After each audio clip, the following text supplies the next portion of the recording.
եւ ասաց. Ուզում եմ քո աշակերտը լինել։ Նայեք։ Եվ մի տպիր մոտեցավ նրան Հիսուսին այսինքն եւ ասաց. Վարդապետ, ես քո հետևից կգամ, ուր են որ գնաս։ Ահա, միջև անգամ ուխտ է անում ասում։ Եվ ասում է. ահա ես եկել եմ, կներեք։ Ահա ես եկել եմ, որ քեզ հետևեմ։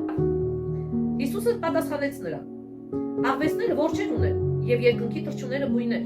բայց մարդու որդին գլուխը դնելու տեղ չունի։ Ինչ է նշանակում սա։ Նա բառացի չէ, բայց մոտավոր բացատրեց. տղա ջան, դպիր ջան, սիրելիս, քո սրտում աղվեսները տեղ ունեն, քո սրտում թռչունները տեղ ունեն, ես գլուխս դնելու տեղ չունեմ։ Սիրելիներ,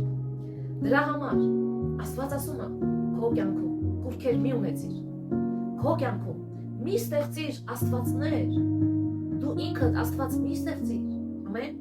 Այսօր աշխարհը ինչքան ժամանակ է տալիս մոբայլներին,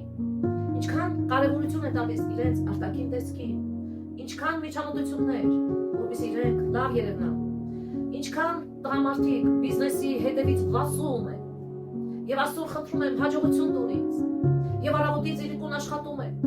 իսկ Աստծո համար ժամանակ չունեն, միայն խաչ եք անում, եւ ինձ փրկիր, ինձ ազատիր, ոչ սիրելիներս, Աստված Աստված է,